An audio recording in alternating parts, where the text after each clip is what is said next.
Ladies and gentlemen, please welcome to the stage today's host, Dan Michaels.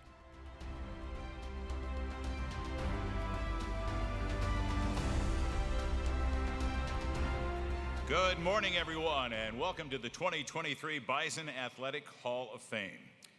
As we get going here this morning and about to have our lunch, let me introduce Jeff Curtis from the North Dakota State University Fellowship of Christian Athletes for our invocation. Jeff?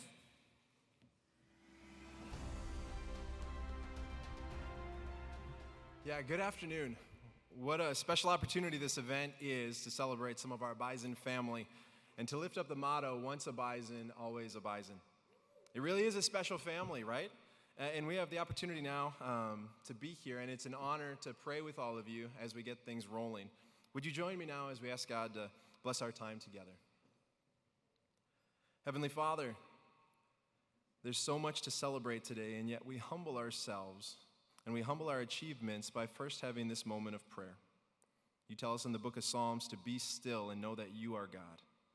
But as you know, it's hard for an athlete to stay still. Athletes like to move, they like to go. However, now at this time, in this place, allow us to be still, to quiet ourselves and fix our eyes on you, the giver of all good things. College athletics have been such a gift to so many of us, and we're thankful for the chance to have competed at such a special place. Today, we want to lift up all of our Hall of Fame honorees, their families, and their teammates that have been an encouragement along their way. Let today be a time of sharing great memories, making new ones, and really appreciating the family you have given us here at NDSU. Bless our food and our conversations. Remind us of who you are and what you've done. We thank you for offering us grace and peace through your Son, Jesus Christ. May all that we do here today be done in love, knowing that you loved us first. It's in Jesus' name we pray. Amen.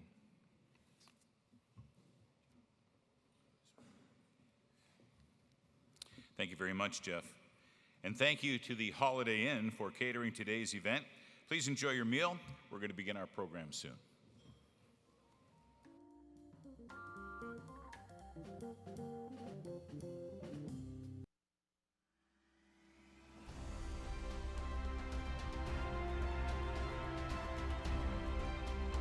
Ladies and gentlemen, please welcome to the stage today's host, Dan Michaels.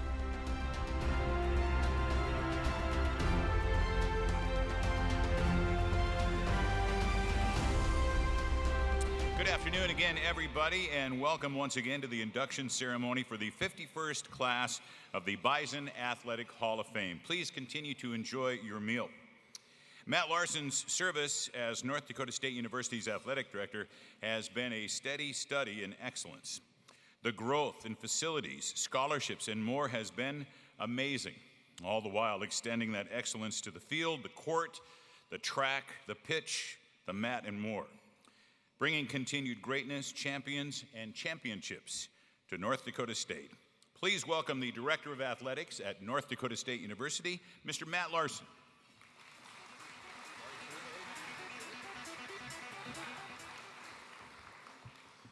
Well, good afternoon and welcome. I heard the music starting to play and I was taking a bite of my roll and I said, I think that's time for me to go. So, but it's great to see everybody and a particular and special welcome home to Paul, Jess, Jared, Jeni, Tamara, Lisa, Tim, and I know we have a lot of members of the 1983 football national championship team. So it's great today as we get a chance to celebrate your legacy, your impact on North Dakota State athletics and our university. Before I get a chance to touch on the induction class, there's a lot of people who make this event happen and support Bison athletics throughout the year. So I want to take just a few moments to recognize them. As you can see, this is our practice gym. And so the job that our team does in transforming this into a really special venue for the Hall of Fame. And we brought the Hall of Fame back to campus about 7 years ago. And this is where it belongs. And so to be able to celebrate on campus in athletic facilities is something really special. First off, though, I'd like to recognize Dr. Cook. He had his State of the University address this morning, and he's still wrapping up some things over there. But just want to thank him for his support and his leadership. You know, in that position, to be a great leader, it takes courage to make really hard decisions and to have belief in what NDSU can be. And I've watched him over the last 18 months make some really hard decisions, but all looking forward. And so I'm really excited with his leadership to see what NDSU can be, not just 2 years or 5 years from now, but for the next 40 years. Also here today from senior leadership is Interim Provost David Bertolini and Vice President for Research and Creative Activity, Colleen Fitzgerald. And I think the two of them in concert with President Cook's presence, I think really goes to show the importance that athletics plays here at the university. And so the marriage of academics, research, and athletics is really, really important to NDSU. And so appreciate them all being here and for their support throughout the year. The Hall of Fame Committee, this doesn't happen without this group, and a few people in particular I'd like to point out. First is Lee Peterson. Lee has served as the chair of the Hall of Fame Committee for a number of years, and it's a really hard job. You know, when you look at the amount of success and tradition and history we've had here at NDSU across all our sports over the years, we get in the room and we debate, and it's a lot of fun, but you all have made our job really, really hard. So Lee, certainly appreciate your leadership of that group and all the work that you do. So thank you. Yeah, round of applause.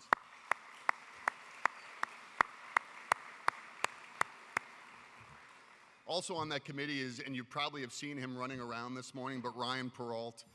Ryan, for those of you who don't know, is our assistant AD for athletic communications. He is a student athlete alum as well, played baseball. But so much of what you see behind the scenes in really making this a really special weekend for our inductees and their families, Ryan plays a huge hand and a role in that. So wherever Ryan is, I don't see him at his table. Again, he's probably running around doing things, but let's give him a round of applause as well.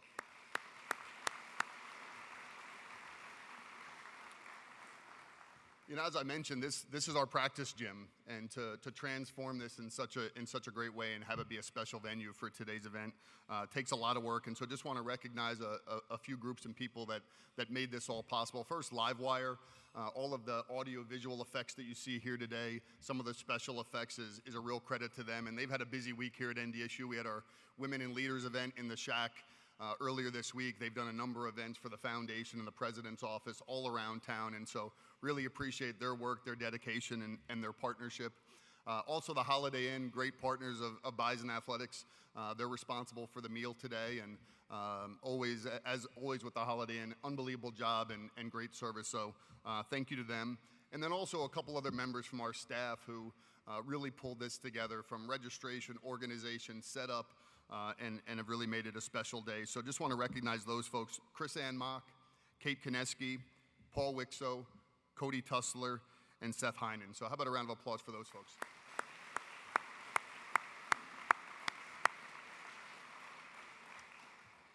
And then in addition to our inductees, a really special group here for me. We have a number of our senior student athletes that are here today, and we have representation, I think, from just about every team. I was able to get around to most of the tables. But why is it important for them to be here? One, it's an opportunity to thank them for their incredible leadership. You know, college athletics, it's a tough business. It's hard. You're leading your peers in so many ways. And so as I look around and I see some of our senior leaders here, just so proud of the impact they've had on their peers, their team's success. And so it's great to have them here. But it's also good for them to see some of the things that we have in Bison Athletics today is because of the people in this room that came before us. And so it's always great to look forward, but it's really, really important to look back and see the people that have allowed you to have the success that you're having today. And so to be able to see 8 members that are being inducted today and the members of the 83 championship team is really special, because those people were great mentors, role models, and leaders at NDSU, and they've gone on to do unbelievable things after their time at NDSU. So for our seniors that are here, make sure you get a chance to introduce yourself and get to know some of the folks that are here today, because it's a really special group, and who knows, we may be honoring some of you down the road at a Hall of Fame ceremony. So again, let's join me in a round of applause for all the folks that made today possible.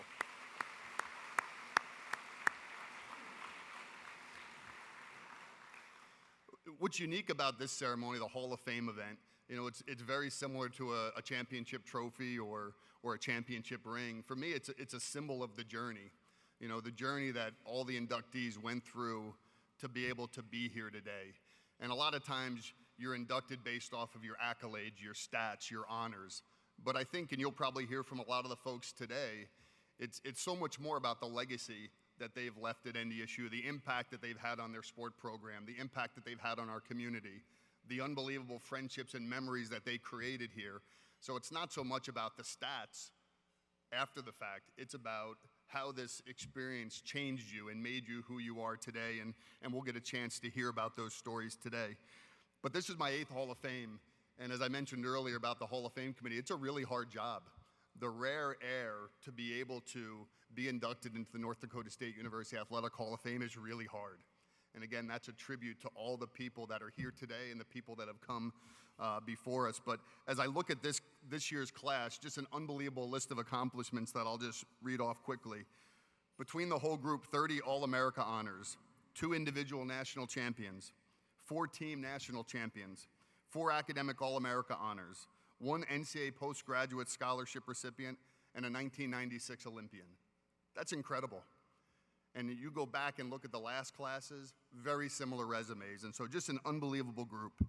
But each of you performed at incredible levels while you were here. But now forever we get to induct you, and you'll be forever a part of Bison Athletics history. So I'm honored to welcome each of you into the Bison Athletics Hall of Fame class of 2023. Thanks again for joining us today. Enjoy the rest of the day, and go Bison.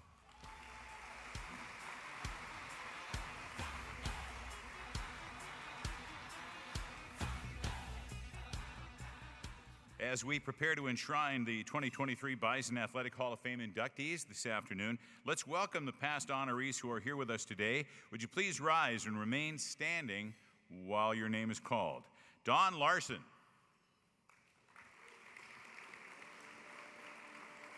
Guy who used me as a tackling dummy, Mike Stratton.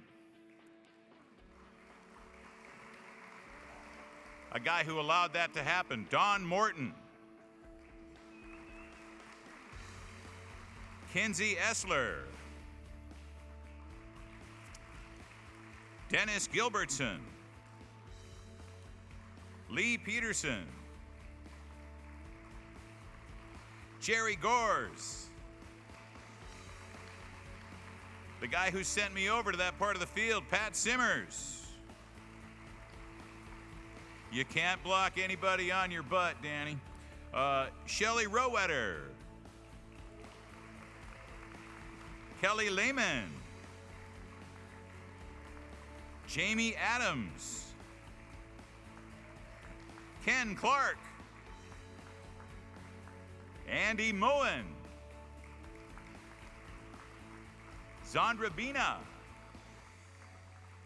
Steve Garski. Jeff Bentram. Chad Stark.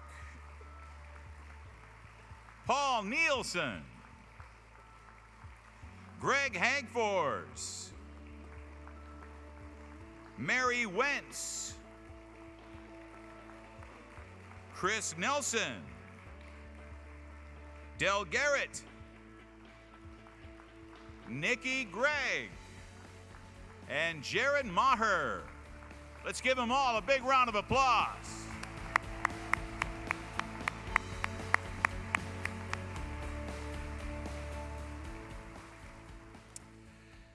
And now we are ready to add the next class of outstanding individuals into the Bison Hall of Fame. Our first inductee was born in Wausau, Wisconsin, where he was an all-conference basketball player, all-state hurdler, and USA Today All-American on the football field before becoming one of the top receivers and return specialists in North Dakota State University history. Named to the 1999 Division II All-America team, first team as an all-purpose player, he was selected to the Snow Bowl Division II All-Star Game after earning all North Central Conference honors at wide receiver in 1998 and 1999. He graduated as NDSU's career leader in touchdown receptions, punt returns, and punt return yardage, and was ranked second on the list in career receptions and receiving yards. His 26 touchdown catches still rank second today. He made at least one reception in his final 26 games and has one of only 3 200-yard receiving games in NDSU history. His 828 receiving yards and 9 receiving TDs as a senior ranked second at North Dakota State. A 1999 team captain, he led the Bison in pass receptions and punt return yards each of his final 3 seasons. He has been a physical education teacher the past 23 years at his former high school, D.C. Everest in Schofield, Wisconsin, where he has been the head track coach and field coach for 15 years and the head football coach for the past 5 seasons. He and his wife, Vicki, have 2 sons. Ty is a redshirt freshman football player at Augustana University in Sioux Falls, and Coy is a high school junior participating in football and track and field. Without further ado, we welcome to the Bison Athletic Hall of Fame, Tim Strehlow. Tim.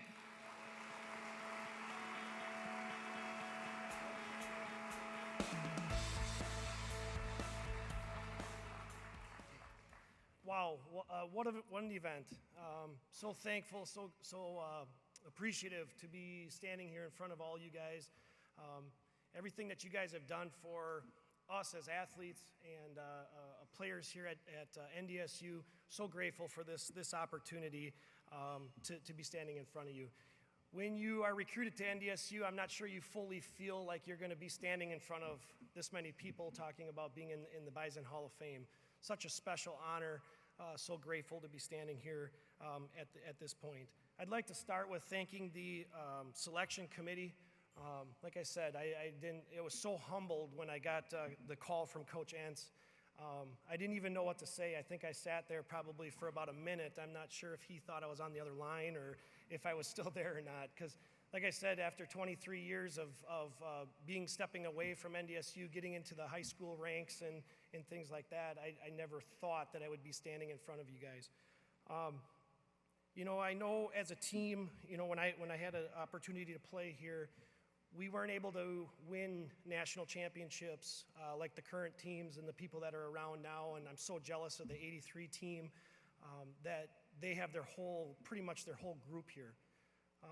This is a tough award because I don't know if I should be standing here by myself.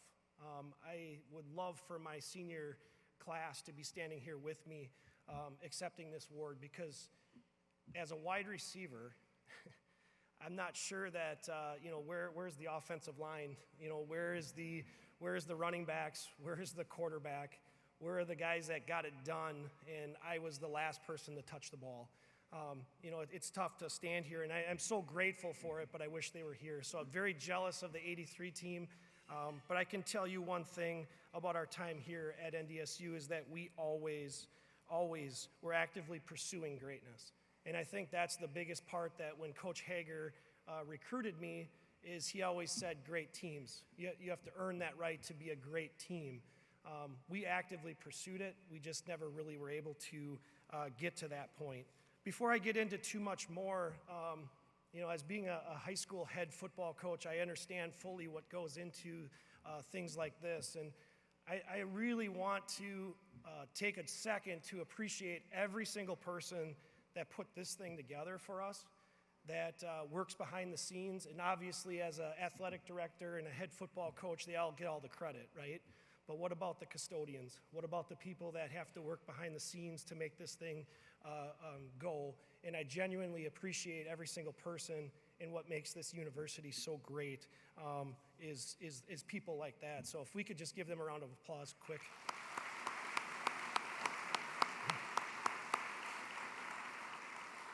I mentioned before that it's a team thing, so I gladly will accept this award on behalf of the 1999 senior class. Again, I don't think that this is just my award. I think it's my senior class award, and I'll gladly accept it for them because they did everything that I did, the blood, sweat, and the tears, being a rookie, going through all that sort of stuff, and then working through to have a chance to be All-American really because of them. It solely cannot be just put on me, so appreciate that along the way. I had a chance to really sit back and think, what do I say? What do I say to people that have won national championships? What do I say to people in a crowd that have been way more successful than I have? But I think the things that I preach every single day to the high school kids, to our team, to the students that walk through DC Everest is, if you really want to know the winning formula, I learned it here. There's no question about it. Number one, people. You. right? People that care and people that put student athletes number one. That's the biggest part that I see at NDSU. That's from my time here, is to see that every single person cares. And there's so many people along the way that I met as I was here that truly put their heart and soul into athletes like me, right? And I think that's a huge piece. And when you get positive people that really care about the culture, right? You have a positive culture. And it's so positive because I see all the time on social media all the people that are begging Coach Entz to look at their huddle highlights and all this other stuff. I see it constantly, and I couldn't imagine being a coach going through that. But the culture is so great here that people are just lining up to come. And that is a huge, huge piece to the people and what you have continued to make along the way. And when you teach kids how to prepare, right? Preparation is so important. Coach Hager taught me that preparation is such a big, big part of the game. And being willing to step up and to prepare properly, really prevents a lot of bad outcomes, right? I can't say the actual words because it's not really appropriate, but preparation. And then when you look at it, the execution. God, what makes these teams great right now is the execution. I watch them on the TV. I can't always get over here from Wisconsin. It's about a 6-hour drive, but I watch them on TV or I watch the highlights, and it's the execution. Well, that's the winning formula, right? People, culture, preparation, and execution, and they do it right here. There's no question about it. I thank everybody for my time here teaching athletes, and I talk about this all the time at DC Everest, is to be cool, right? It's cool to be on time, Bison time. We were for surely reminded about Bison time my rookie year. We ran numerous times, right? So we were very much aware of Bison time through that piece. I'm very grateful for that because I look at high school kids today and a lot of them don't show up on time, right? And that's a huge piece that we have to keep on continuing. To have discipline to do things right when it's not easy, right? Not to take that easy shortcut, but to work hard and to keep on moving and do it the hard way because that's the right way. And it may take you a little bit longer, but you will be successful if you do it the right way. To be prepared for everything that you do, or otherwise you're going to be embarrassed on game day. To be the hardest worker on the field in everything that you do. Do the little things. Do the little things. Even if you're All-American, even if you're a national champion, you still got to sweep the floors in the locker room. I do it every single day, right? You still have to do a lot of those things. Those lessons that I learned here, I for surely teach to high school kids, and I stress to high school kids every single day. So grateful for my opportunity to learn that stuff here. You know, when I first started my rookie year with Coach Hager, I almost have to apologize because I came in as kind of a snot-nosed brat, right? You're a high school kid where all of a sudden you're looked at as being one of the best players, and you come here and you get humbled right away, right? It's like, holy cow, all these great players. So I respect everything that he's done, everything that he's taught us, and I'm now speaking those words to everybody else. To everybody, I can't stand up here and thank everybody that's been has been a part of my journey because we'd be here way too long, but parents, friends, teammates, coaches, teachers, mentors, I apologize, but I appreciate every single one of you. I appreciate every lesson that I've learned from all of you, and I cherish the times here.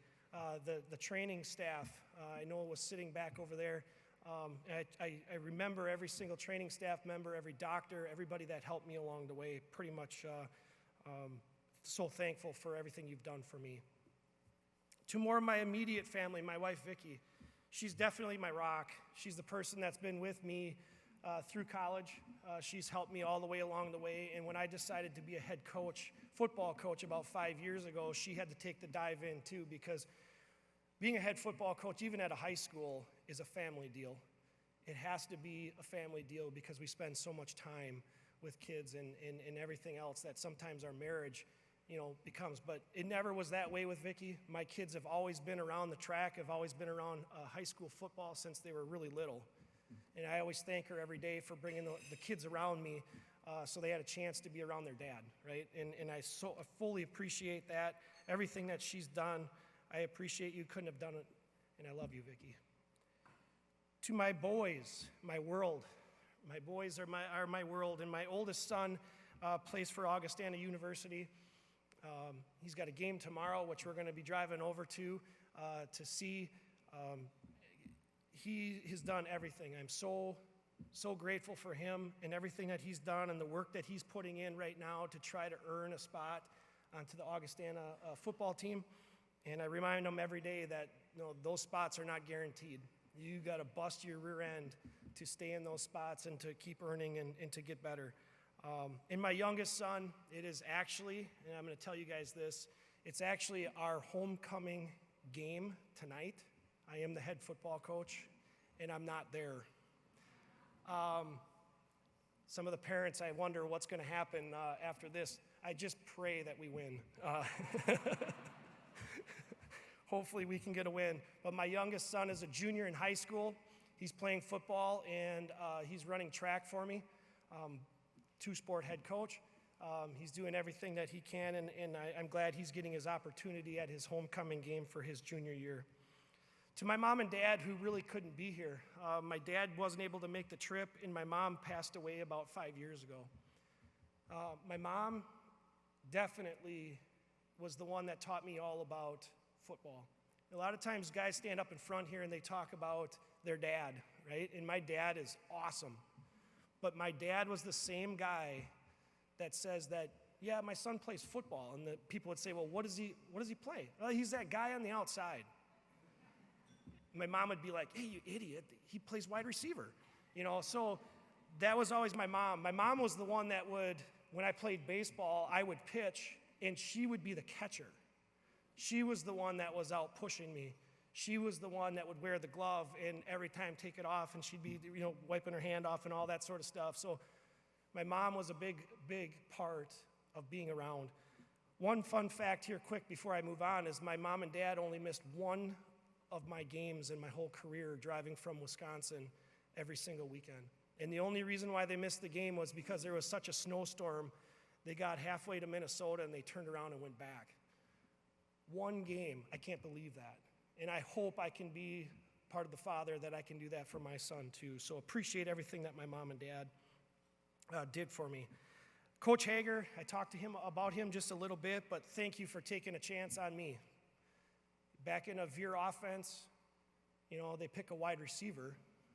It's like, okay. But you know what? When they did throw the ball, I usually got it. So many great lessons he taught to me. I still teach those to high school kids all the time. After my second year, Coach Babbage came in. And Coach Babbage is so dynamic, such a great person to be around. For surely appreciate everything that he did for me in the relation. He taught me about relationships. He taught me about how to connect with high school and college level kids, and how connection really makes the difference, and how to get people to play hard, right? And it's all about that connection, and it's all about that communication, and I really appreciate Coach Babbage. Coach Bradley was here at this time. Coach Bradley brought me in as a rookie, and I'm the wide receiver going against his DBs. And at that time, we used to watch film with all the DBs. I don't know if that's still the way it is now, but I'd watch film with those guys, and he's like, yep, you got to do that, you got to do that. And I tried to do my best. I always knew that it was something that I was able to do because the DBs would actively come to me and say, can you stay after practice and run extra routes? And I was like, how come you always pull me? And they're like, well, because you run good routes. So I was like, okay, I got that idea. I knew that it was going to be something special when I got there. Coach Bradley was a heck of a guy and definitely molded me to be, where I'm at today. I think Coach Mark Maurer also, towards the end of my career and the guidance that he gave me and the patience that he taught me to become a better route runner and to be more effective as a wide receiver. I appreciate him and everything he's done for me. To all the current players, and I'm assuming they're here, really cherish your time here in this program. I'd give anything to put the pads back on one more time, right? One more time. Cherish the lessons that you learned. It's going to change your life. There's no question about it. I am so grateful for this opportunity, and I'm so thankful. My family are so thankful, and everybody's been so nice here. I just love it. Good luck. Go Bison.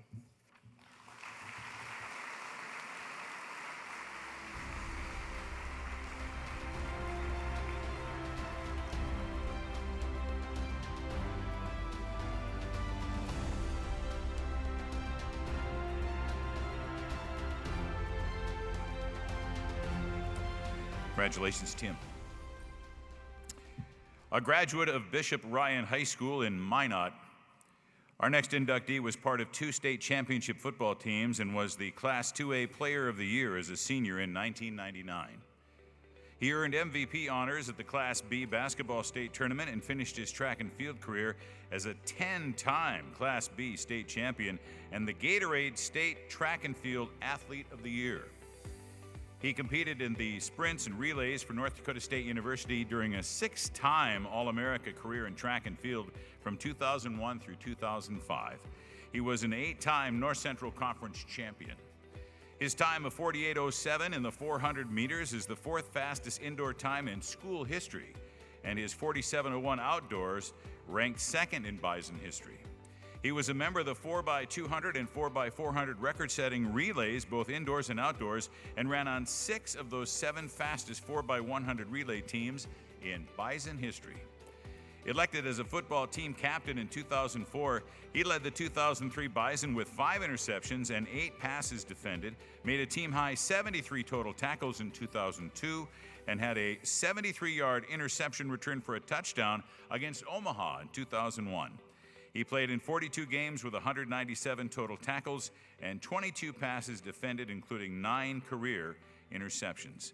A 2-time academic All-American, once in football, once in track and field. He was a 2-time academic All-Conference honoree in football and selected to the AFCA Good Works team.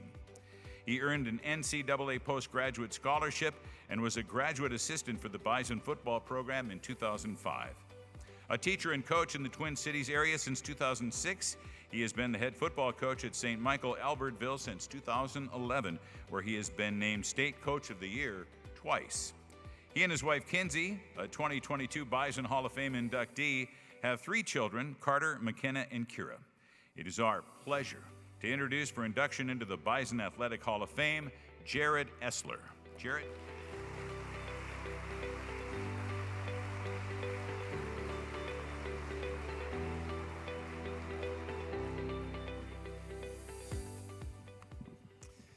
Thank you for the opportunity. I'm truly honored to be here. Coach Larson called me last spring with the induction news. I was hit with a variety of emotions. What a great person to hear the news from. Lars has been such a mentor for me, and that's really what I want to talk about today is mentorship. And I look back at my time at NDSU, and I'm so grateful for all of the mentors that I had with my Bison athletics experience. Life lessons that I still use today when working with kids. In many ways, I consider the arena to be the greatest classroom in the world. And for those of you who don't know, I am a high school classroom teacher. I teach U.S. history and psychology. And my coaches, in a lot of ways, became life mentors for me. One of those mentors was Casey Bradley, who Mr. Strehlow just talked about. I can still hear Coach Bradley's infectious laugh in our Minot living room. When the phone rang at our house, Coach Bradley just didn't sound like the rest of the recruiters. Simply put, I came to NDSU because I couldn't say no to Coach Bradley. Enthusiastic, hardworking, fun-loving, genuine. He was a mentor I never wanted to let down. Always the same person, no matter the situation. I especially treasured the opportunity to be a graduate assistant coach for Coach Bradley when my playing days were over. He still influences the way that I work with kids today. I got a congratulatory phone call from Coach Bradley this summer. He's the type of person you can go 10 years without talking to and pick up right where you left off. Bob Babich was the head football coach when I started my career. I'm grateful that Coach Babich was open to the opportunity for me being able to compete in track and field while on a football scholarship. I also got to play alongside his son, Bobby. And from there, I got to see the affectionate side of Coach Babich that a lot of people didn't get to see. He could be a real disciplinarian, but that discipline helped form me into the person I am today, and I genuinely enjoyed my playing time under his leadership. Coach Craig Bowl got the job after my sophomore season. After playing for 2 years and being a GA for his staff the 3rd year, I'm grateful that I got to see the different ways an athletics program can operate. You see, there's a lot of ways to be successful, but success leaves clues, and I'm grateful I got to see those clues along the way. And while I'm now coaching high school football, I often think to myself, that's something Coach Bull would say. I'm honored to have played for him. I remember our honest one-on-one conversations, and I'm grateful that he was also supportive of my track and field career. Position coaches that were mentors were Andy Rondo and Jimmy Burrow. There's a certain camaraderie that comes from spending hours with teammates and coaches in a film room and in a practice setting, and I appreciated their guidance and their wisdom as well. But that brings me back to Coach Lars. Lars is one of a kind, and along with Ryan Godfrey and Stevie Keller, they really had a big influence on me. Lars was more of a father figure than an instructor of track and field. He also gave great advice. Call your mother on Valentine's Day. Another one, we're doing a cool down stretch one day, and he says to this group of male sprinters, you got to think about this college girlfriend you have, and you need to visualize what type of mother she's going to be someday, because that's the most important part you would ever have in that spousal relationship. Maybe the best advice, or maybe a prediction, he said, you too, Essler, will one day be wearing a fanny pack and driving a wood panel minivan. Lars was always great at meshing fatherhood with coaching. I can still remember in the old BSA not far from here, one day where he was wrestling on the high jump mats with his daughter Kira, who also came on bus trips with us. He taught me how to mesh fatherhood and coaching. And for all of the mentors I had, sometimes football coaches can be a little high-strung. Lars was great at keeping it light. He could boil track and field down to run hard, turn left, and jump if you have to. He showed me to never take yourself too seriously. Relational, extroverted, optimistic, sometimes silly. Lars is the type of person I hope to be for my own student athletes. And Lars, I can report back years later, Kinsey's turned out to be a great mother. As was mentioned, she went into the NDSU Hall of Fame last year. We got to share last year and this year with our three children, Carter, who's 14, McKenna, who's 12, and Kira, who's 9. And I'd like to have the record state that I got their ages correct in my speech this year. All in all, I had a number of mentors from my time at NDSU, and I'm grateful for the time and effort that they put in what is really a formative time in a young person's life. As much as I remember the competitions, the friendships, the relationships, the life lessons stand out. One specific area that stood out had to do with the Drake relays, always a highlight of the spring track and field season. Drake is always in late April, and in 2003, it happened to be on the same Saturday as the Bison football spring game. I was given the blessing to go to Drake, and I was grateful for that opportunity, meaning I was not in Fargo for the spring football game. That day, our Bison 4x4 team set a school record at Drake. It was a goal that 4 of us were chasing down that day. Andrew Ockery, thanks for being here, Andy. Luke Mosey and Marcus Johnson, another football track and field combo athlete. We ran 3:09 that day and set a school record. It was a great time. The next day I got back to Fargo and I bought a Sunday edition of the Fargo Forum. On the front page of the sports section was the Bison football 2 deep. It had given every indication like I had played in the spring game. On about page 8 or 9 of the newspaper was a brief mention of our 4x4 school record. Now, I don't need an explanation about the importance of football to Fargo and to the state of North Dakota. I do understand American pop culture. But the emotions, the effort of our track teammates, the camaraderie was much the same with my track teammates as it was with my football teammates. I said earlier that the greatest classroom in the world is the arena.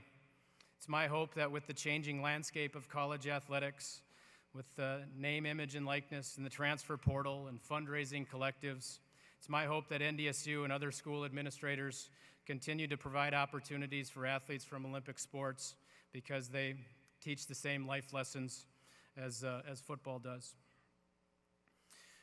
Other friends and mentors that I would like to thank also. First, my parents have been unbelievably supportive. They've essentially been watching me compete and now coach for the last 30 years. They travel everywhere. They've set a great example for parenthood. My dad specifically, he's the type of person with a work ethic that is second to none. A task or a project has to be perfect for him to move on. In the world of athletics, he would be described as a grinder. I suppose my own work ethic was forged in watching and helping my dad as we grew up. Dad, thanks for your support, and I love you. My mom is also one of a kind. She's the type of person who's never had a bad day in her life. The type of person you can talk to for an hour, and when you're done, you realize the conversation was all about you. And the next time you try to steer the conversation back to her, she has multiple strategies to get it right back to you. Part parent, part psychologist, she's always teaching life lessons through love and encouragement. One specific life lesson came in adulthood. I'm a high school football coach, just like Tim. About 8 years ago, the Knights were 6-1 and were playing a crosstown rival who was 7-0. I told my mom at the time, we had a 4-year-old, a 3-year-old, and a 6-month-old at home. But I told my mom, it's the Star Tribune game of the week. Randy Shaver is going to interview me live pregame. It's going to be an unbelievable atmosphere. We got to get a babysitter so you can see the game. She put me in my place. She said, I got a granddaughter to squeeze. And she stayed home. The Knights won. And I kept learning valuable life lessons from my mom, even in adulthood. Mom, I love you, and I hope to be as good of a parent, as loving and supportive to my 3 kids as you were to Jocelyn and myself. That brings me to my sister, Jossie. One of the great experiences I got to have at NDSU was the opportunity to compete with her. She ran track and field. Jossie was also incredibly supportive of my career, and it was fun to have her on campus. It's also been fun to see her grow up and turn into a loving mother of 3 young children. Jossie, I appreciate you coming here today, and I love you. Lastly, my wife Kinsey and I, we really forged a relationship during our time on campus, competing for the Bison track and field team. In hindsight, I am incredibly grateful. I got a front row seat to her amazing track and field career. It ended up being a pretty good package deal. I got a college degree. I got life experiences in 2 different arenas. And I got a loving and supporting wife who also loves the Bison. As a former athlete, Kinsey understands what it's like to be a coach's wife, and there's nobody else I would want to spend on life's journey. Kinsey, I love you. And Kevin and Danette, my in-laws, I love you more than you'll ever know. And to Kevin, who's currently fighting cancer, keep fighting. We got many more years of laughter and many more Bison Sioux arguments. I love you guys. All of these things I learned at NDSU are found at my current professional role, teaching and coaching. You could say that's the true purpose of higher education. I was exposed to a bunch of mentors, and now the roles have flipped, and I am mentoring another group of young students. Life lessons taught in a traditional and a non-traditional classroom can be applied to make a better society. I hope I'm doing my part. Bison pride is evident in everything that I do, and those lessons are passed down that I learned during the formative years of my life. Lately, I've found myself applying a lot of those lessons. I've been thinking a lot about Jake Wallane recently, a Fargo police officer who was senselessly killed this summer. Jake was a JV linebacker for us. He showed up every day with a smile on his face. He didn't play much under the lights. He went to the scout team, which can be a thankless job. And he heard the same life lessons that my coaches told me. He chose a challenging profession. He went into the military and then into law enforcement. I got to know Jake as a 16 or a 17-year-old kid. He heard the importance of being selfless, to sacrifice for the good of the team, to be a part of something bigger than yourself, to find fulfillment in servant leadership. I knew Jake as a 16 or a 17-year-old kid, and Fargo will remember his story forever. And that's the point of mentorship. Now, those same life lessons that I learned, I'm teaching to a group of students and athletes 200 miles to the south and to the east. Rest in peace, Officer Jake Wallane. I'm thinking of you today. In closing, mentorship is like a lot of things in life. It's cyclical. And I find myself in that role now, and I'm incredibly grateful for the people, the mentors in my life, both at NDSU and within my circle of family and friends. And I hope to be that same mentor for the athletes and the students that I get to teach and coach. I'm incredibly grateful for this honor. I consider it the honor of a lifetime, and the continued chance to call myself an NDSU Bison is something I'm incredibly proud of. Thank you, and go Bison.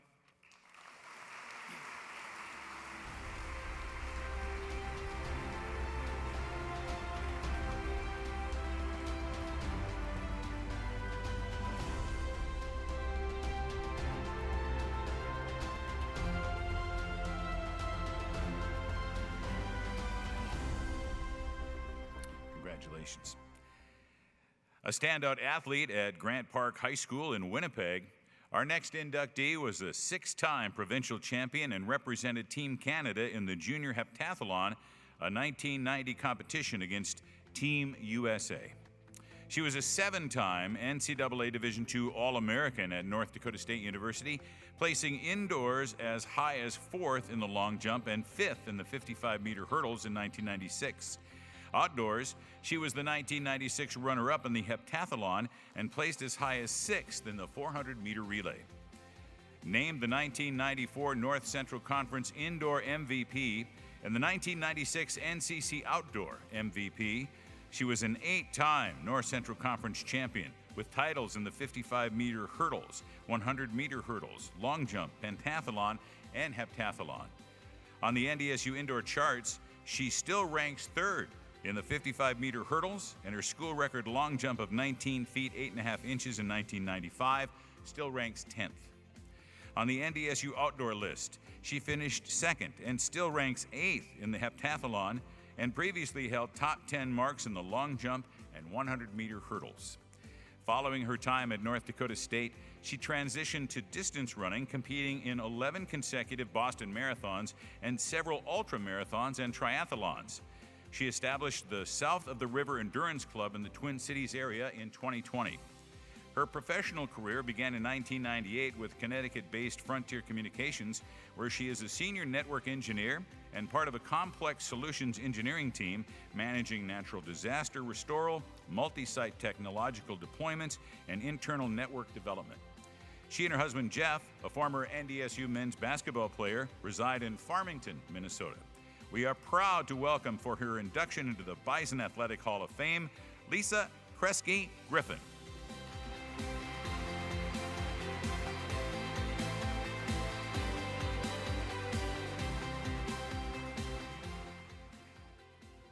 Wow, thank you, Dan. Thank you all so much. I'm not sure what's easier, running a 100-mile ultramarathon or standing up on this podium. I'm truly at a loss of words, and for you, those of you that know me, that doesn't happen very often. But Jerry, Tammy, and I had a group text going last night, and both Tammy and I were pretty nervous to be here today, to get up here and speak, as most of the inductees I suspect are. And Coach immediately says, just make fun of me to loosen up, you'll be okay. So I promise I won't make fun of you, Coach. I would first like to thank the members of the NDSU Bison Athletic Hall of Fame Committee for selecting me as an inductee to this amazing class of 2023. I am truly humbled, thankful, and delighted to be standing up here alongside my fellow inductees. Congratulations to you all. Being part of such an esteemed group is an absolute honor and privilege. I have never been prouder to be an NDSU Bison. It's hard to believe that 30 years has gone by since I was a student athlete at NDSU. Being on campus now and seeing how things have changed completely blows my mind. However, behind all these changes and these incredible facilities, one thing remains the same. The tradition of excellence continues, and the heart of the Bison still beats loud and clear. I am so thankful for the incredible opportunities I've had all of my life, which I attribute to my time at NDSU. I would like to take a minute or two to thank and show gratitude to a few amazing people in my life that were instrumental in me standing here today to accept this honor. Coach Jerry Gores.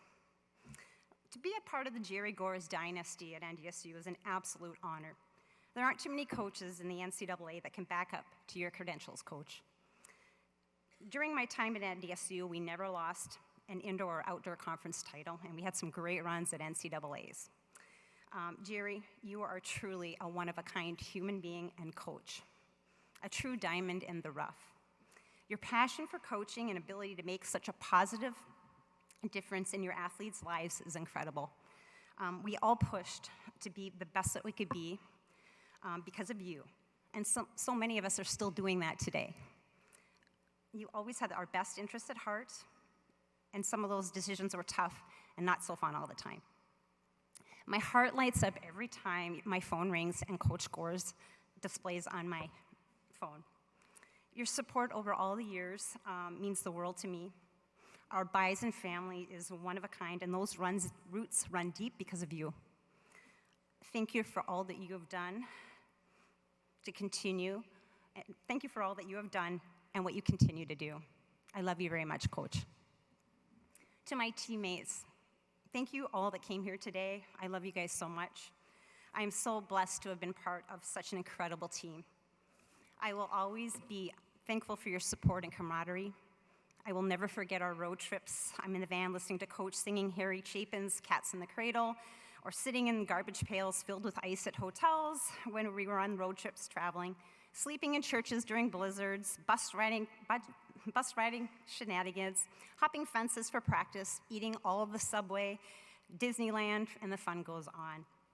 Today, I'm so proud to see all of us thriving and living our best lives. The best part now is watching our kids grow up and now beginning their own life journeys. I am so grateful to have such incredible teammates and friends in my life today. I'm thankful for all of you for enriching my life. Our Bison family is connected for life. I also wanted to take a moment to thank and send a special note to my high school coach, Jeff Collins, who unfortunately passed away in 2004. You were a bright, shining light in my life that told me early on that I could do and be anything if I put my mind to it. Your kindness and love for coaching made an immediate impact on this girl. I know you would be very proud of me today. You were always in my thoughts, and I really miss you. I promise that I will continue to share my love of coaching with my girls and to be the best coach that I can be. I learned that from the very best. Thank you, Mr. C.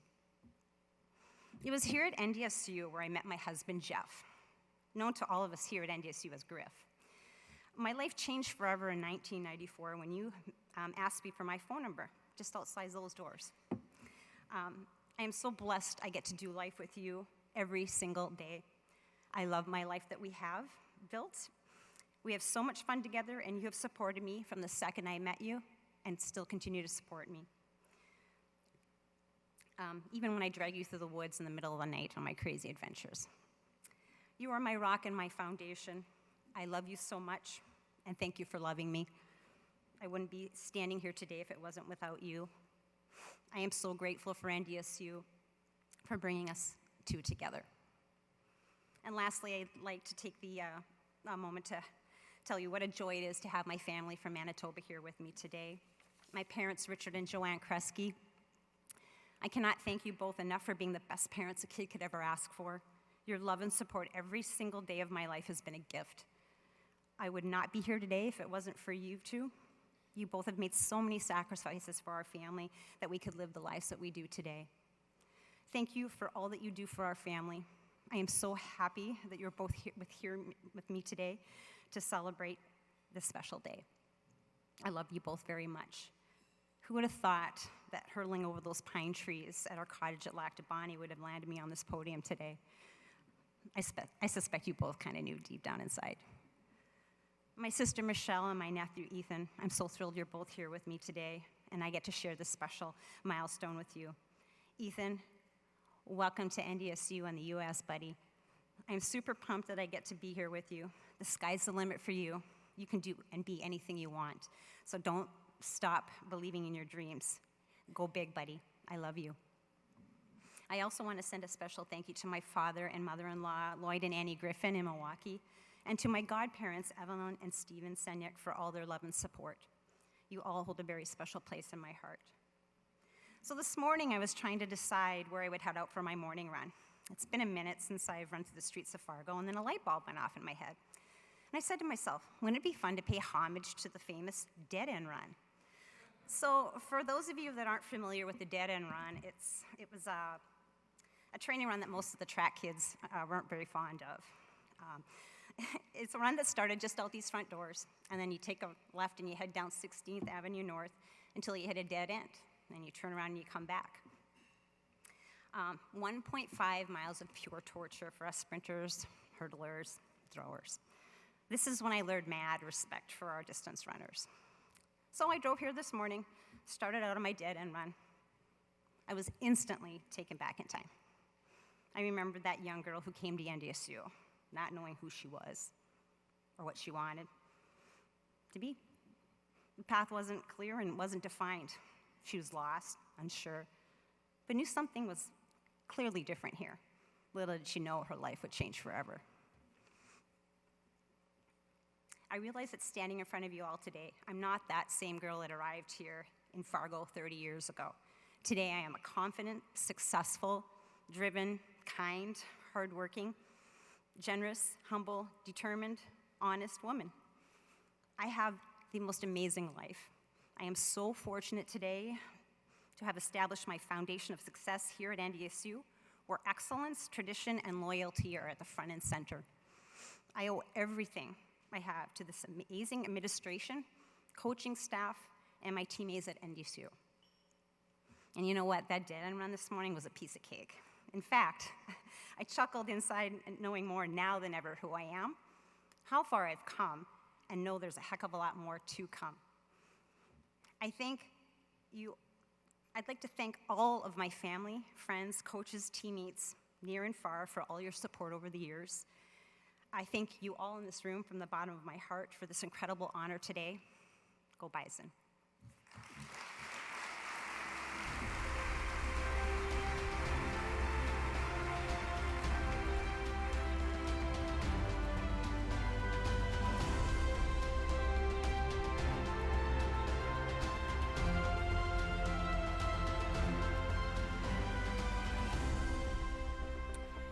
The starting center fielder for the 2000 NCAA Division II National Championship softball team. Our next inductee was part of 3 North Central Regional Championships and Bison teams that placed 5th in 2002 and 3rd in 2003 at Nationals. NDSU compiled a 213 and 37 record during her career, 213 and 37. Including a Division II record for wins with a 68-10 record in the 2000 National Championship season. As a freshman in the national title game against Kennesaw State, her catch against the left center field fence took away a grand slam with 2 outs in the first inning in an eventual 3-1 Bison victory. She was the 2000 North Central Conference Freshman of the Year, 3-time All-North Central Conference, and was named to the 2003 Division II All-America First Team. A starter in 232 of 237 career games played, she had a .354 batting average, 61 doubles, 13 triples, 8 home runs, 135 RBIs, and 181 runs scored. She still ranks in the NDSU career top 10 in 9 different categories, including 2nd in triples, 3rd in doubles, and 5th in sacrifice bunts with 30. She completed a master's degree in education at the University of Minnesota and began a teaching career in family and consumer science at New Prague Middle School. A stay-at-home mom for 5 years while beating cancer. She returned to work in memory care resident services and housing administration and has been back in the classroom teaching since 2018 in Bloomington. Inducted into the Mankato East High School Hall of Fame in 2021, she resides in Burnsville, Minnesota with her husband Chris and 2 sons, Jack and Grant. Please welcome for induction into the Bison Athletic Hall of Fame, Jess Christensen Hodgson. Jess.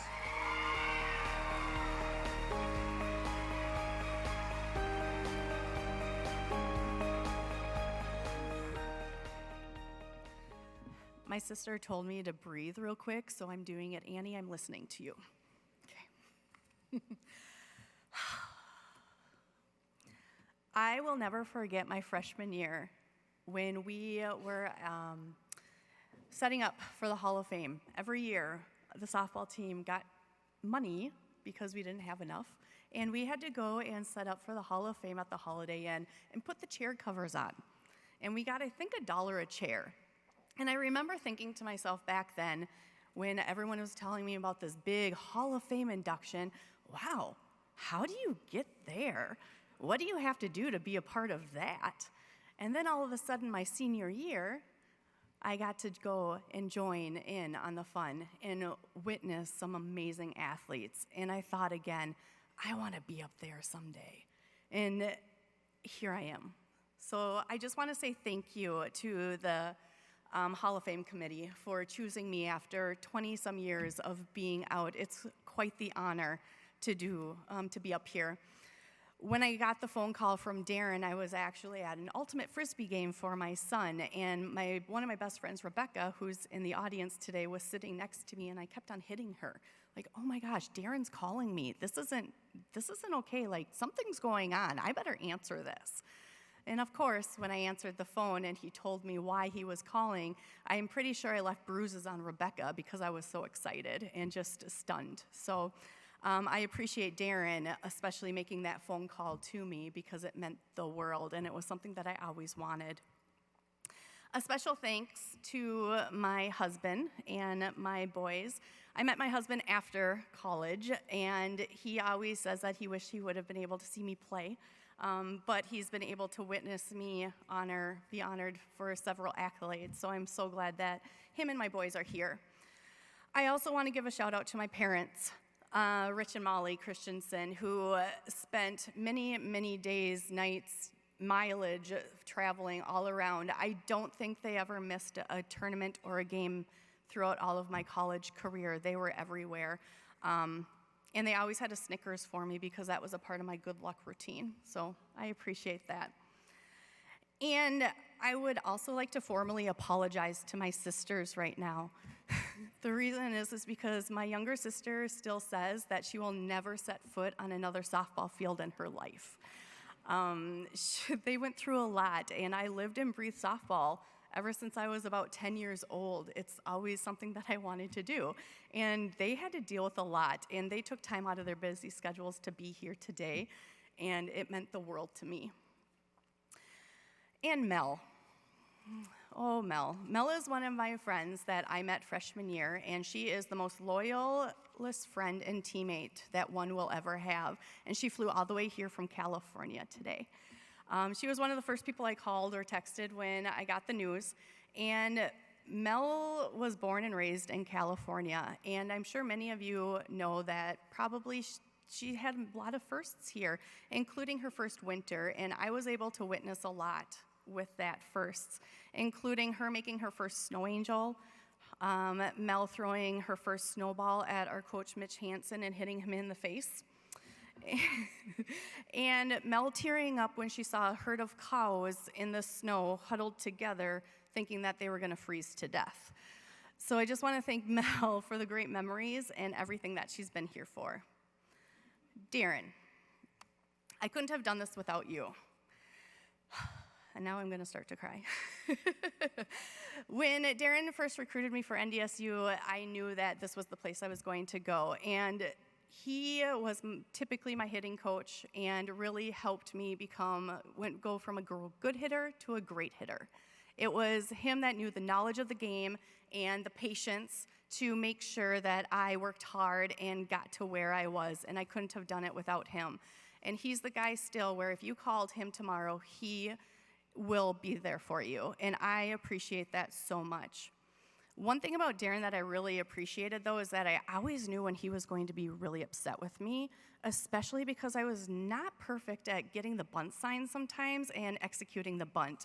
When this happened, he'd usually kind of like stand off to the side, and he would talk to himself, I'm pretty sure saying something about me, and then he would always put his sunglasses on because I knew he was mad then. And from this day, I still think that that is one of my most favorite memories about Darren because that happened more than once, where he would put his sunglasses on when I was up to bat. So, yeah. Besides that, I just want to share a couple of stories because it's the relationships that you build within this program that go on for a long time. And not a lot of people talk about the hard work and success that you do after and the behind the scenes. And one thing that I learned from this is not only the discipline, I learned how to focus, and I learned that the resilience, and I loved strength training in the weight room. And I just want to make sure that the weight room coaches get the credit that they deserve, because it was amazing the time that they spent with us and how much stronger I would get. I got so strong that I remember calling my mom November of my freshman year crying because pants didn't fit me anymore. I was so big in my legs that I had to wear our practice sweatpants through November and December until I got home for winter break. And when my mom saw me for the first time, she couldn't believe it, and she was laughing so hard, like, I didn't believe you, but yeah, your legs are huge. It was to the point where when I first met my husband for the first time, he was even intimidated by the strength of me. And he always says that he was always intimidated by my legs too. So a shout out to the weight room, because they don't get the credit that they deserve.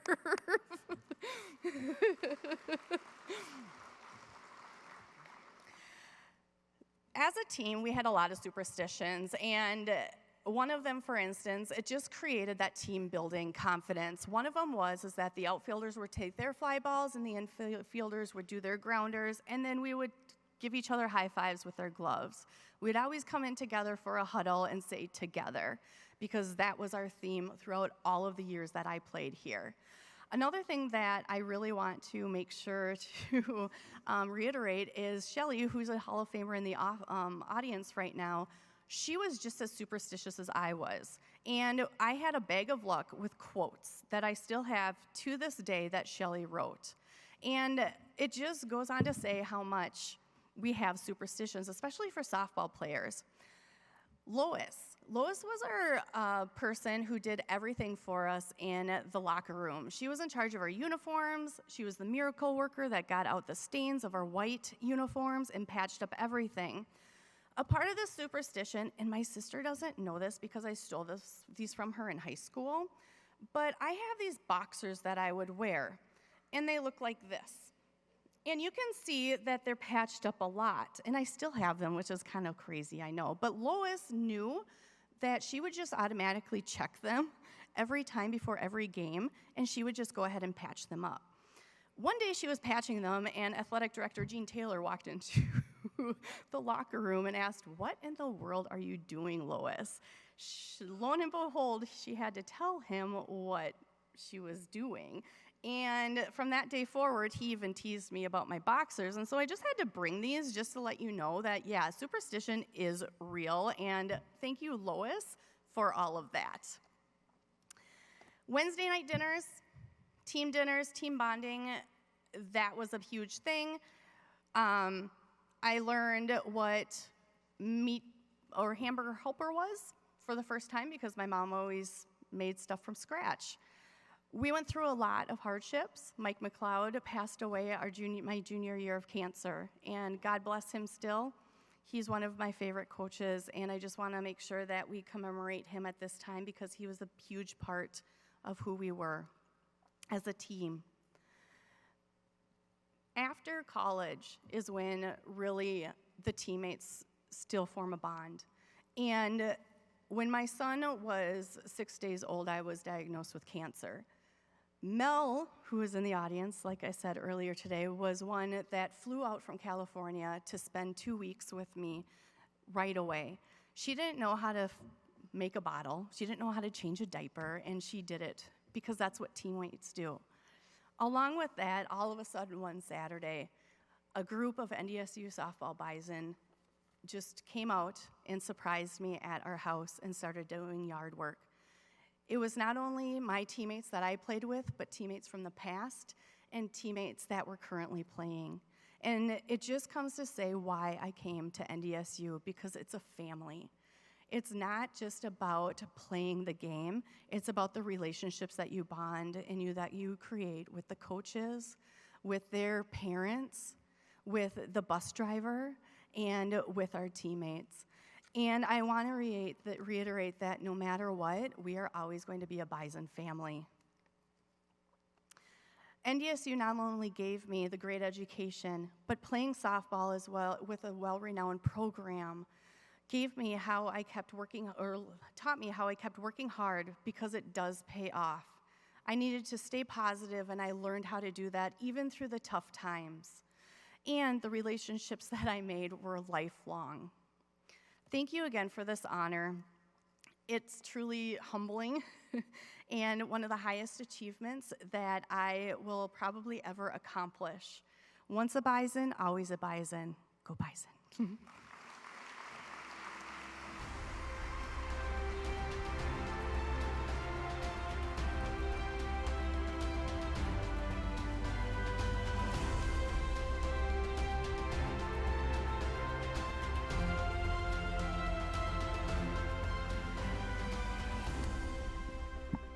Our next inductee is a 5-time all-conference wrestler, 4-time Minnesota State Tournament qualifier for St. Francis High School, and he was an NCAA Division II national champion for North Dakota State at 157 pounds in 2003. 3-time All-American overall, he placed second in 2002, third in 2004 while wrestling in 4 NCAA tourneys. He was a freshman on the 2001 NCAA Division II National Championship team, a 3-time North Central Conference champion from 2002 to 2004. He was part of 3 NCC championship teams in 2001, 2002, and 2004. He tied for 10th on the all-time NDSU win list with a record of 97 and 36 overall, and was 41 and 13 in dual matches. He had a school record 12 takedowns in a single match. A 5-time team captain in high school wrestling and football, he was inducted into the St. Francis High School Hall of Fame in 2014. He was inducted into the Division II Wrestling Hall of Fame in 2020. The father of 4 children, Jackson, Connor, Riley, and Avery, he has worked in the landscape supply industry for 18 years and is the general manager of Playstead Landscape Supply in Elk River, Minnesota. We proudly present for induction into the Bison Athletic Hall of Fame, Paul Carlson. Paul.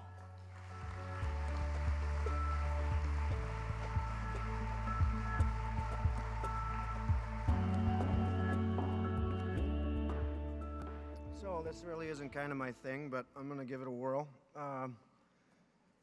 Nick McGee called me a few months ago and said I'd be just fine because I got a B in our speech class in college, and he failed the class, so.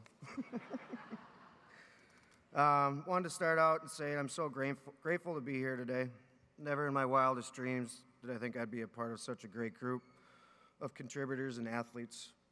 I'd like to thank the Hall of Fame committee for inducting me today, and congratulate all the inductees. It's truly an honor. I'd also like to step back a little bit and thank my high school coaches, Terry Swarsky, Keith Lipinski, Al Schloman, John Lorenzen. I know you're not here, but maybe you'll hear the speech someday. My grade school coach, Tony Pedersen, and of course, Pete Isaias and the great Bucky Mon. Nelson, Fuller, and Saxlin, thank you as well. Journey started about 23 years ago. Bucky and Pete Isaias came to my house. They actually had dinner over at my place, which was kind of weird to me because I'd never had a recruiting coach come out and actually eat dinner with us. I knew from very early on I wanted to stay local from my hometown, so that was either going to be Augsburg, the U of M, or NDSU. I chose NDSU because there was just something different about it that made me feel at home. Funny story is, when on my recruiting trip, Mike, you'll remember this, Bucky paired me up with Mike Fiedler, a kid that I had wrestled with and went around the country doing different tournaments with. We had a nice dinner, and then we went to a movie, just Mike and I, and we were home by 10 o'clock. Even my mom was asking me why I was home so early. I ended up asking Bucky about a year later after I joined the program, and I said, why did I not have more to do that night? Why, what's going on? And he's like, well, you were from St. Francis High School, and I thought you were a good Catholic kid. St. Francis, by the way, is a big school in Minnesota, so I thought that was kind of funny. A big reason I chose NDSU is because I really wanted to wrestle 4 years in that red shirt. Even though I had an extremely huge task ahead of me, I thought I could do it. Lo and behold, my freshman year, we had 3 athletes, myself, Thad Pike, and Lucas Christensen, that had a real shot at making the team. Lucas was my dorm roommate, and Thad and I were practice partners. I went to Thad early that season, and we had a discussion. I don't know, Thad, if you remember that. Who wanted to make the cut to 149. Thad weighing about 175 and me 170. I was the sucker that decided to go down, and that was a lot of weight cutting that year. We both made the team, so it didn't really matter. Regardless, I knew I didn't want to wrestle off Thad, and I really don't think Thad wanted to wrestle me off either. That year, us 3 making it to nationals with the national championship team the year before. Thad and I got bounced from the tournament, 0-2. Lucas, thank you for picking up an All-American honor for us. A little side note, I just want to give a shout out to Thad. We'd never wrestled each other off for a spot on the team, not one single time. He was my wrestling partner for my entire college career. To be honest, I don't know that after year 1, we scored on each other that next 3 years. We just knew each other's game head to toe. So I appreciate you. Just wanted to give you a shout out. Many accolades that I received through high school and college, and they're honestly great, but I'm not here today to talk about those. I truly just want to talk about the memories. I honestly can barely remember stepping on the podium when I won a national championship. Just a few things that stick out. I know many people have talked about this. I don't know what kind of state we're in here, but there's a lot of ice storms and snowstorms. But I believe it was on the way back from Omaha, I-90 coming back up. We had the crews or all the fans and the wrestlers, and we were in an ice storm. I think we spent 24 hours in a coach bus, which was nice, but with a bunch of hungry wrestlers that just got done wrestling. It was a good trip. Played poker in the back and just hung out as a group. Another memory, walking on the bus for away meets. You know, it was in the winter, and you'd get on these buses, and half the coach bus was full of fans. Looking at a few here. Fans and family members, and that was truly unique to me. You know, in high school, you jump on the bus with your coaches and your friends or your athletes, but we actually had people that traveled with us, and I thought that was a pretty special deal. The many nights after an away wrestling match and stopping at the Clearwater truck stop, if you know the bakery there, buying apple bread, bakery items, and junk food, eating as much as we could, and waking up the next morning, and we would all get up out of the dorm and seeing our faces swollen from all the salt intake, if you guys know what wrestlers look like after that. Nights hanging out with Thad Pike, Nick McGee, Phil Reedman, Lucas Christian, and many more. Back then, PlayStation was kind of new, and Phil was really good at it, so we got to watch a lot of that. The many wrestle-offs with Colin Kelly, I don't know if you're here, but shout out to you. I honestly don't know if I could have held him off one more wrestling match. We probably wrestled off a dozen times, and I think he got 1 point better each and every time. The early morning, sorry to say, skip class days with Todd Fuller, Brian Kramer, and I, and we'd go to Chris Nelson's land to hunt birds. Thank you, Chris. The long morning runs on the track at 5 in the morning, followed with stair climbers and treadmill officiated by Coach Nelson. The hunting game feeds over at the Kramer house, watching movies and hanging out with all the other different kinds of athletes, not just wrestlers. The trips to Vegas each year, the night after winning the national championship as a team and everyone singing out loud at the hotel bar. The many days before weigh-ins of rolling around the mat with big old Nick Severson, the heavyweight, as I was too tired to wrestle with Thad, Fuller, or Fiedler. And, of course, the turf bar. I'll never forget how Steve, Todd, and Theo Bar graciously opened up their college home to us as freshmen. They had a hot tub, and we were welcome anytime.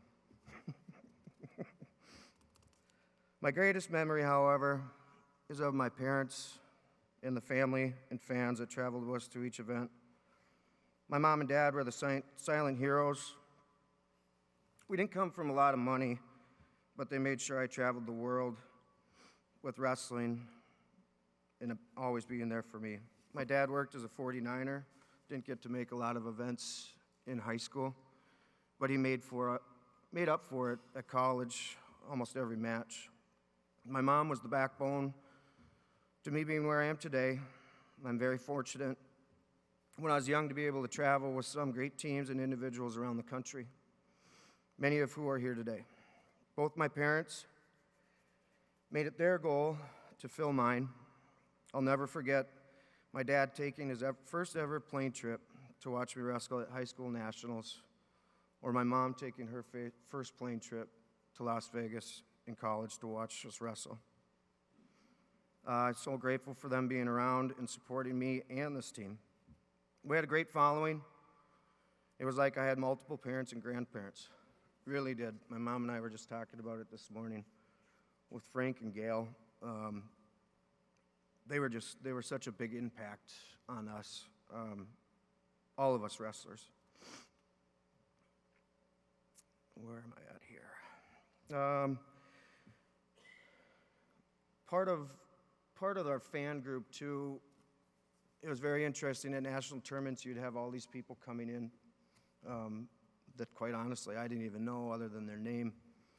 But it was pretty unique. You had to sit down a lot and listen to a lot of the old timers give you their expertise, and then a bunch of the new, or the, how do I say it, the new guys that just graduated, kind of kicking your butt a little bit along the way. One of the memories that sticks out with me the most,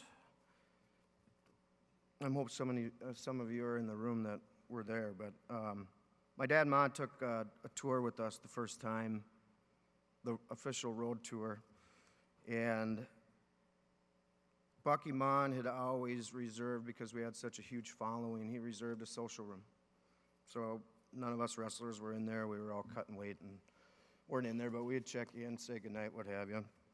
I ended up seeing my dad there, and he was instantly accepted in with that group. He did have one trick up his sleeve. I don't know how he did it. I don't ever remember him doing it at home, but he had a concoction for a drink called Sex on the Beach, right? And it was a hit. And my dad was known for that all throughout my college career. That's what he brought, and that's what he kept everybody, I guess, their thirst quenched with. My dad's no longer with us today, as he passed soon after my college career was done, but I'm so thankful he was able to spend the last days with me on the wrestling mat. I'd like to pledge today to him. Before I go in closing, I want to give a shout out to Nick McGee. You continue to keep us close as a wrestling family, and what you're doing for NDSU is remarkable. I appreciate you and thank you for everything you have done for me and for this club. Just thinking about it, as our kids get older, I know right now it's tough for a lot of us to get back. I'm so grateful that a lot of you guys came back. But as I was saying, as we get older and our kids get older, I hope we're going to support like you guys have, in the future. In closing, I want to give a shout out to my kids, Jackson, Connor, Riley, and Avery. You guys are the world to me, and so glad you are here to spend it with me today, to see what your dad's accomplished instead of just finding me on the Google. Continue to be the great kids you are, and shoot for whatever dreams you may have, sports, academics, or whatever it is you want. I'll be right here next to you. And then I want to say one more thing to my kids, because it's kind of been a family back and forth. It's not Bison, it's Bison. Go Bison.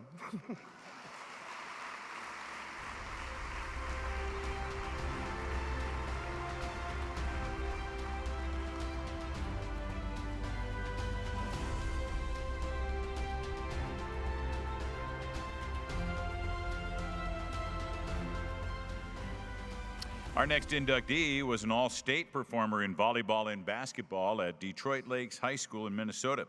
She was part of the school's inaugural Hall of Fame class as well in 2008. She played middle hitter for the Bison volleyball team from 1992 to 1995, helping NDSU advance to 3 NCAA tournaments, including the national quarterfinals in 1992. She was part of 2 North Central Conference championships. A 3-time All-North Central Conference performer, she made the All-Region first team as a senior and was a 2-time Division II National Player of the Week. NDSU's leader in hitting percentage all 4 seasons, she hit a career-best .368 with 472 kills her senior year. She led the Bison in blocks her last 3 years with a career-best 121 as a junior and led NDSU in kills her last 2 years. 7th in Bison history with 1,523 kills.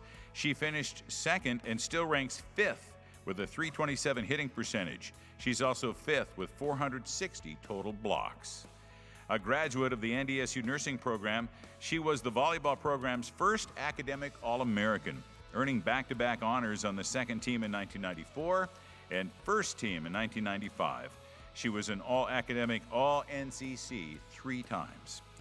An RN who has worked in school nursing and community-based nursing, she currently works for CCRI and in property management. She and her husband Mike, a former Bison baseball player, live in Detroit Lakes and have 5 children: Max, Sophie, Livy, Grace, and Avery. We proudly welcome into the Bison Athletic Hall of Fame, Jeni Jost Gunderson. Jen.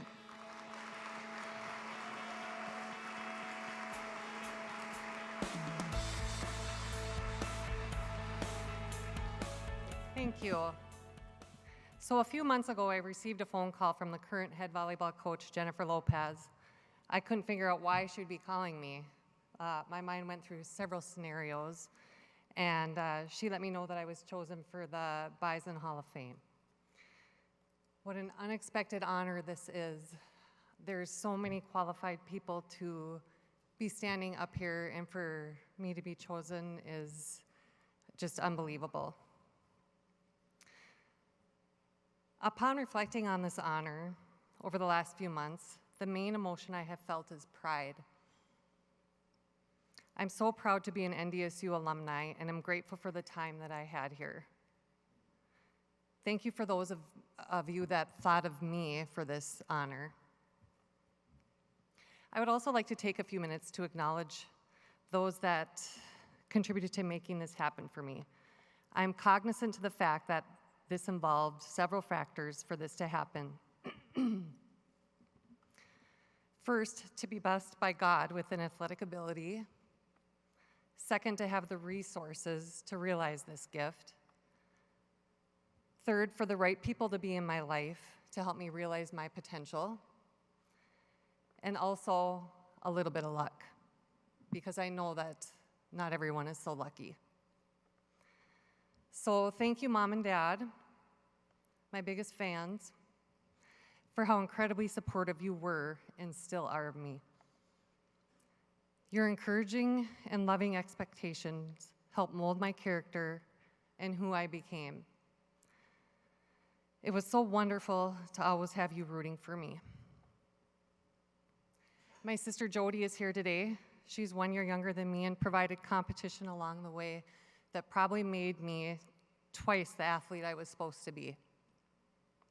So thank you for that.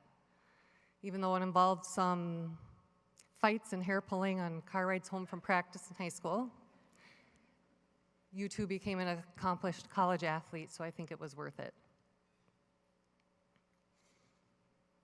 Who would have ever thought we would have ended up best friends? So thank you, Mom and Dad, for my sisters also. To my husband, Mike, also a former Bison athlete, thank you for your encouragement and support since I was 16 years old. And for our 5 children, Max, Sophie, Livy, Grace, and Avery. Our family's everything to me. A few more people I would like to acknowledge. Bob Horner for taking an active role in introducing me to the newer world of junior Olympic volleyball at the time.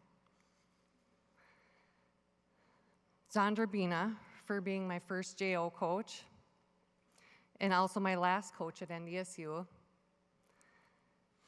The time and effort you put into the skills you taught me helped me to be recruited at NDSU and then to thrive here. I appreciate your intensity and love for this game. Thank you to current Hall of Famers Teresa Haig and Pam Stencil, the setters who set me up for all those stats, and the many NDSU alumni that came before me who provided support, encouragement, lots of laughs, and memories. Angie Converse, Julie Sherman, Tricia Sear, Nikki Haig, and many others. I have many great memories of my time at NDSU as a volleyball player. I had built-in friends who were experiencing the same goals and stresses a collegiate athlete encounters, which creates a naturally strong bond. I remember after the first week of fall camp, my freshman year, my also freshman teammate, Tracy Kraft, and I looked at each other and confided, this is a lot different than high school. After that realization, we leaned on one another and pushed each other for the next 4 years. I am thankful I had her to grow through this experience with. I'm grateful for the opportunity to have been a Bison athlete, and I have no regrets. Through the experience, I learned many things that are still ingrained in me today. For instance, overcoming adversity. During my time here, we had 3 coaches in 4 years. This was a good time to learn how to embrace change and how to roll with it. I also learned I can do hard things. Being a student athlete requires dedication and a lot of hard work. These qualities are built into my character today, as the never quit mentality is part of my identity. I contribute much of that to the discipline required to be a Bison athlete. In closing, to this day, I'm so proud when I get the opportunity to share with someone that I was a Bison volleyball player, although I now add years ago. I am appreciative of the dedication and perseverance it took to be a Bison athlete. What an honor to be standing here today. Thank you.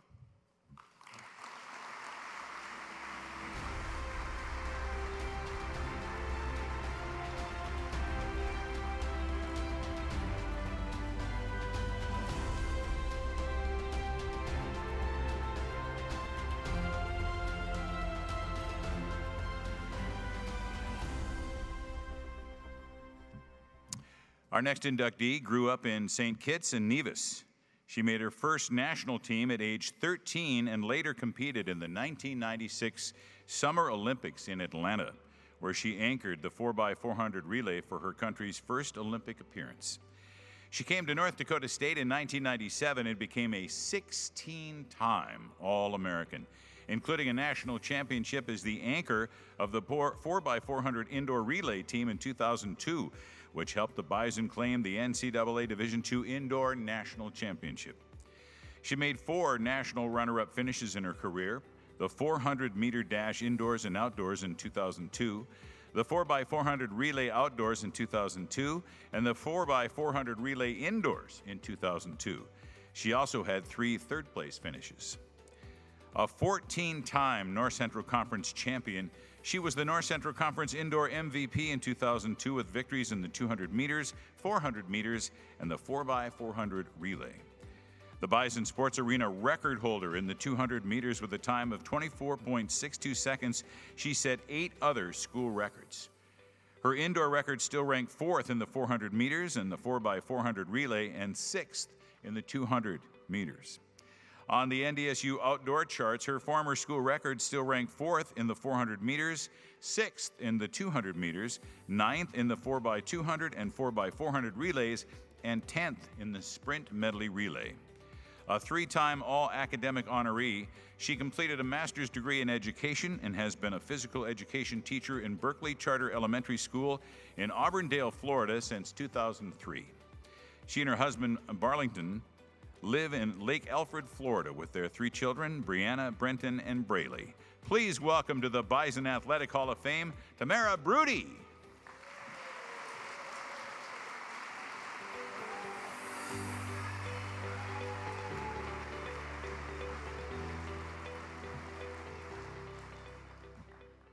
Good afternoon. Watching everybody go, I'm just saying this is going to be a piece of cake. I know I had a 5 to 7 minutes window. How much time do you have? Let's see. First of all, I'd like to take this opportunity to thank everybody who made this opportunity possible. Thanks for those who traveled near and far, celebrating this occasion together, honoring friends, teammates, including myself, for our contribution across the teams, sports across the board. If my accent kick in, it's because I'm nervous, but somebody at the table will understand what I'm saying. Just ask them. Second of all, I'd like to thank my husband and my kids for being here with me and always being here since, they were born, and none of my kids are doing track and field. They took their own path. They're doing soccer, all of them doing soccer, and my littlest, she said, if you make me do track and field, I would move out. Awesome. My oldest, Brianna, we've got Brenton, Braley, and Brianna. My oldest couldn't be here with us today. She had a soccer game yesterday. She have one tomorrow. I just want to say these guys are my family. I didn't have the traditional mom and dad living together growing up. My dad was on one island in St. Martin where I was born. My mom lived in St. Kitts. She left when I was 11, went to New York to make things better for us. I didn't understand it at the time, but now I did. Now I do. So to my mom and my dad, thanks for, being here with me, although they were never in the same place with me, not even here at NDSU. Breeze, my husband, he followed me here to North Dakota, and we're still here, going to be celebrating 25 years come in December. Thank you. My kids, as my son said, when I tried to encourage him to do his sport, which is soccer, he said, Mom, I'm not a professional athlete like you. He said, it's okay.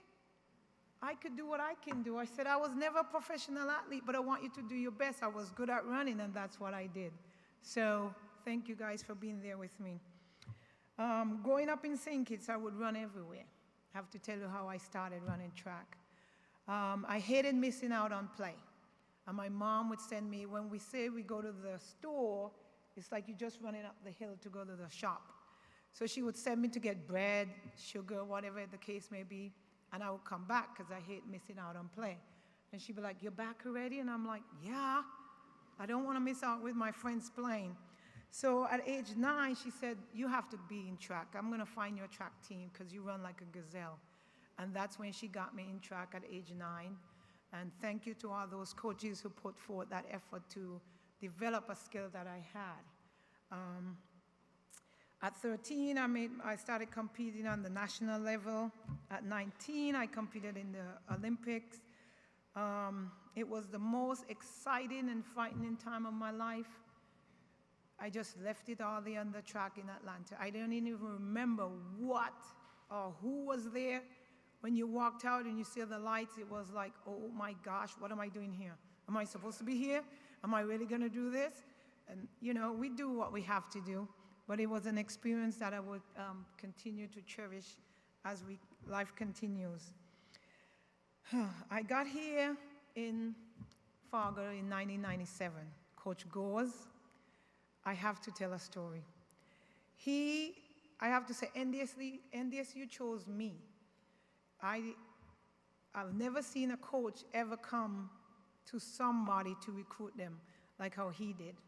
When he came down to the islands, he had socks and sandals, meeting my family, and I'm like, oh, what is this guy doing? So I'm like, Coach, we don't wear socks and sandals down here. You have to take those off, you'll be made fun of. He'd be like, what, these? I'm like, Coach, seriously, you gotta take them off, which he did. But I was honored that NDSU chose me. He came all the way to my little island, and he believed in me. He gave me an opportunity of a lifetime. I would never forget this. Although I came in as a 400-meter runner, he wanted to make me into a 400-meter hurdle runner. I said, Coach, why would I run a 400 with obstacles in my way when the 400 already was so hard? He said, you can do this. One day at practice, he tried to make me run hurdles. Guess what happened? I fell over the hurdles, grouped my shoulder off, and then he said to the rest of the teammates, don't do it like her. And I said, Coach, that is why I will never be a 400-meter hurdles. It's obstacles. I can't. I'd rather just run straight to the finish line. Another time, I had got to practice late. He wanted to make me into a cross-country runner. So he sent me with the cross-country girls, and I'm like, okay, I'm here in Fargo. I don't know where I am. I got to stick with these girls. 6 miles later, I came back. He said, you came back with the girls? I'm like, yeah. He goes, I don't believe you. So he asked the girls, they're like, yeah, she stayed with them. I said, Coach, I'm in Fargo. I don't know where I'm going or where I'm coming. I will not get lost in this place. So I stayed up with the girls for 6 miles. And I'm like, but please don't make me do cross country. I will not do cross country because I hated the cold. I'm a warm-blooded creature. Coming from the islands, we never get below 80 degrees. So him putting me in cross country was never going to happen. So thank you, Coach, for giving me that opportunity, believing in me. And he not only my coach, but also a friend. He called me his niece. I love him and his family to pieces. Thank you very much, Coach. As I said, NDSU chose me. He came to me, not I came to them. I also have to take this opportunity to thank Coach Ryan. He's not here today, but after Coach Goes left, he continued with us on to get us national championship, the NCC championships. He developed us as Coach Goes left us with a foundation that he carried on. So thank you, Coach Ryan, even though you couldn't be here. Also, the individuals, I have lots of individual awards, but for my teammates, I couldn't have done it without you guys either. All the relays, Drake relays was my favorite. I could get nervous for any individual race, but when it comes to a relay, it was on. Because I had 4 other girls, and I remember Coach always telling her, if we drop the baton, that's it, our life is over. And I'm like, please don't let me. I anchored, so I'm like, oh, those girls better bring the stick around. Because I'm like, I'm not going to be training with you guys, Coach punishing me for not bringing the stick. It's not my fault. You guys were over there. You didn't bring it to me. But as a team, we got to remember, if this person don't do their part, we cannot finish as a team. So thank you. I just want to mention a few of those girls.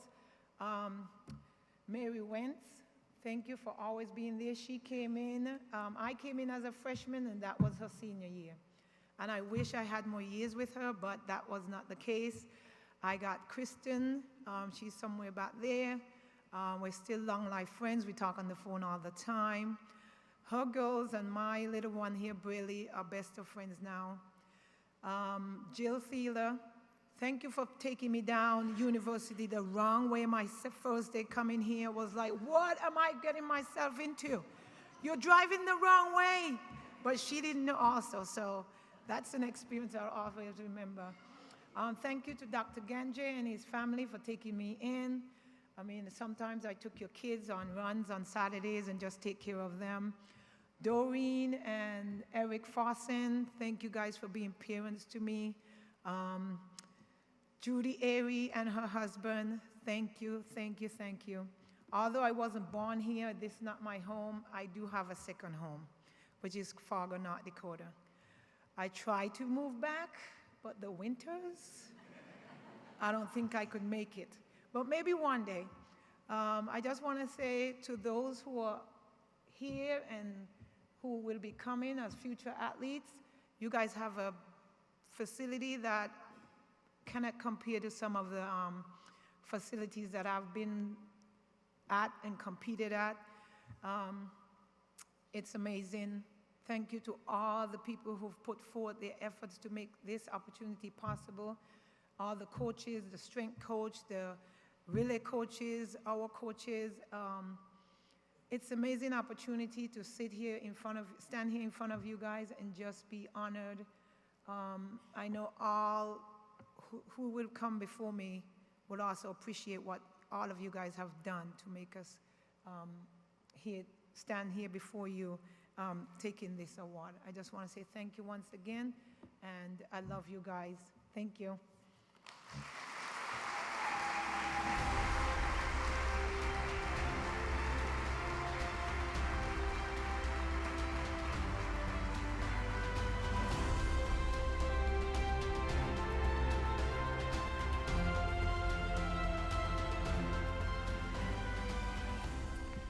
The 1983 Bison football team won the 4th national title in program history and the first determined on the field through the playoff format. Loaded with veteran ball players and talent, NDSU returned 34 lettermen and 18 starters from the 1982 team that went 12-1 and reached the NCAA semifinals. After Nebraska-Omaha snapped NDSU's 20-game conference winning streak, an offensive explosion happened the following weeks as freshman quarterback Jeff Bentram took over the reins. The Bison captured their 3rd straight North Central Conference crown and their 15th title in 20 seasons, tying Omaha with an 8-1 record in league play. NDSU would finish 12-1 overall, beating Towson and Cal Davis in the playoffs before topping Central State of Ohio 41-21 in the Palm Bowl for the national championship in McAllen, Texas. Bentram was one of 9 future Bison Hall of Famers on the 1983 squad, which included a pair of Super Bowl champions in Giants wide receiver Stacy Robinson and Broncos cornerback Tyrone Braxton. And now we are proud to add the 1983 football team to the Bison Athletic Hall of Fame champions. Please welcome to the stage their head coach, Don Morton.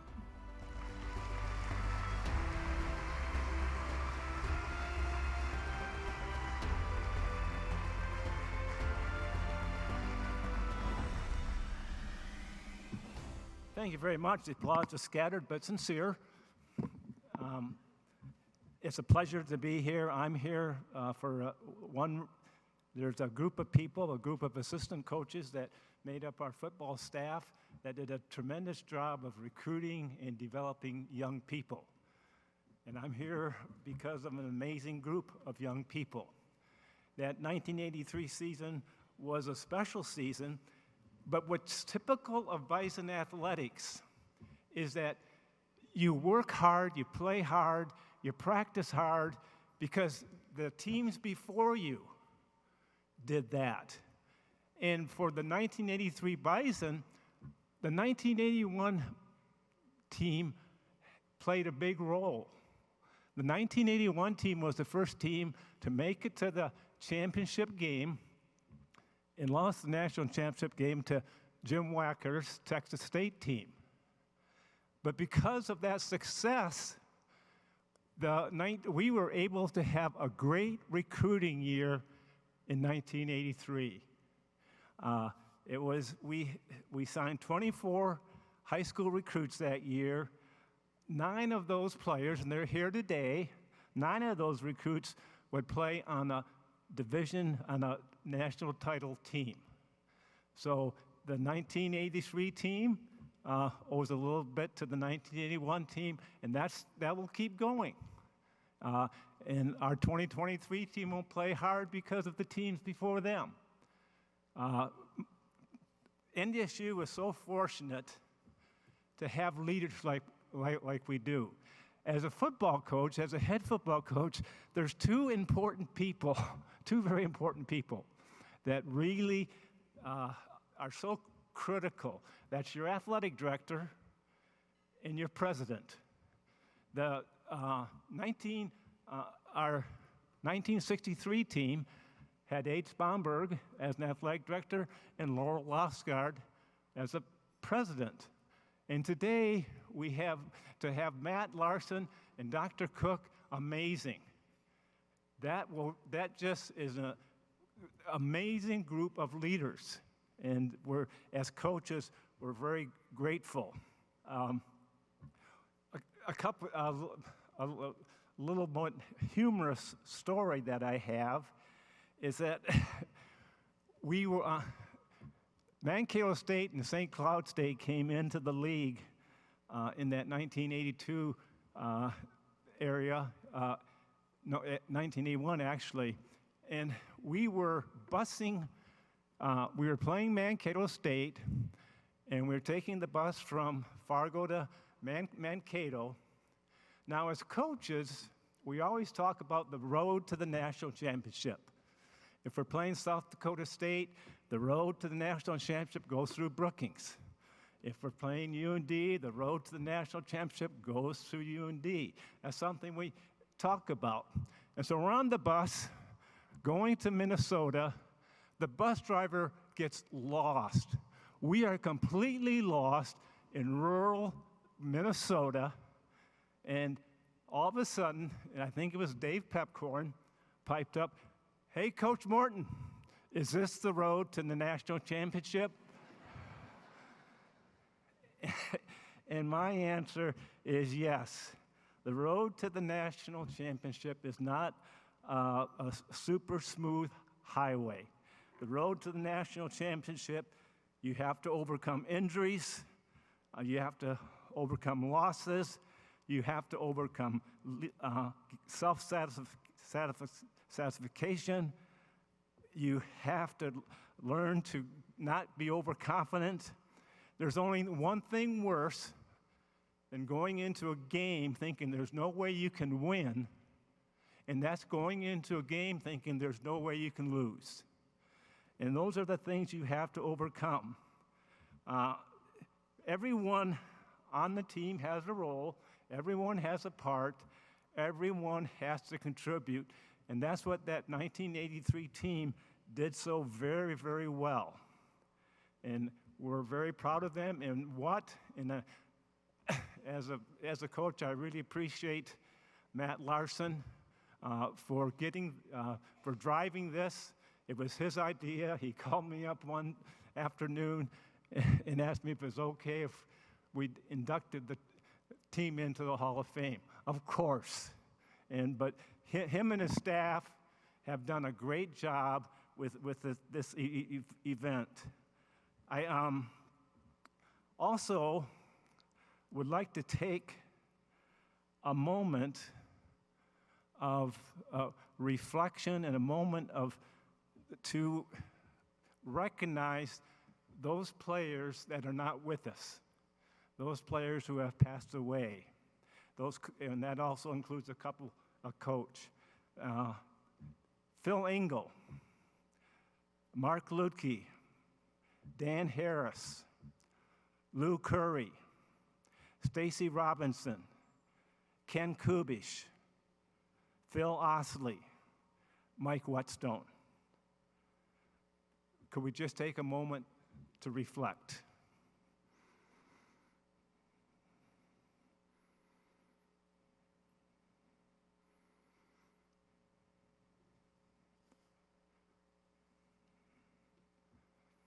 Thank you. Again, congratulations to all the inductees today. You all did some great things. And congratulations to the support groups.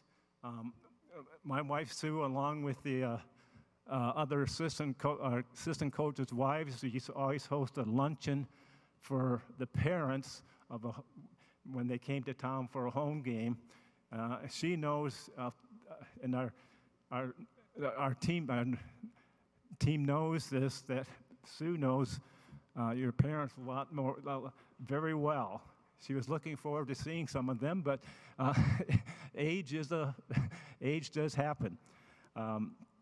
Aging does happen. So again, thank you. Thank you for the support of Bison Nation, and especially grateful for the leadership of Matt Larson and Dr. Cook. We are in good hands at North Dakota State University. We are in great hands, and we owe a debt to those two people. Thank you very much.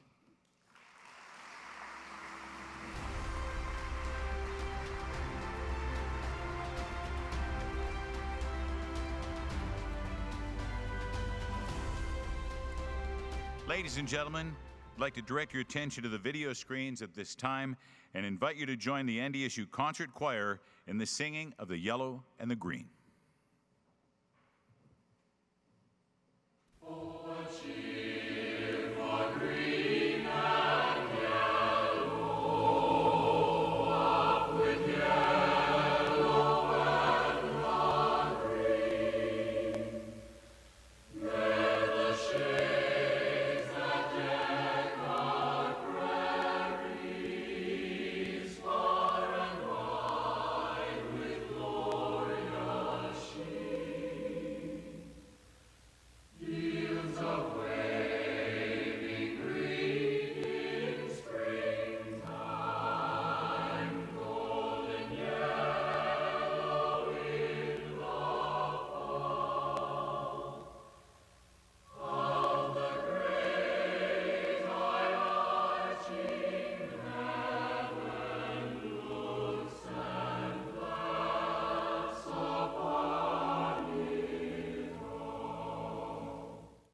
And now it is a pleasure to unveil the names of the 2023 Bison Athletic Hall of Fame class in our permanent display here at the Sanford Health Athletic Complex. Please have a seat and enjoy this video.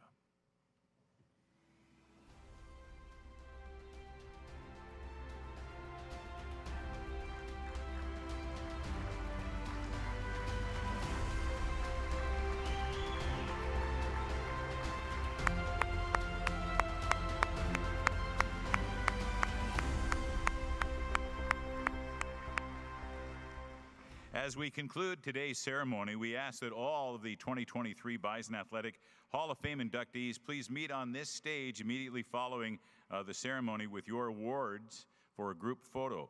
And also a note to the 1983 team members who are with us.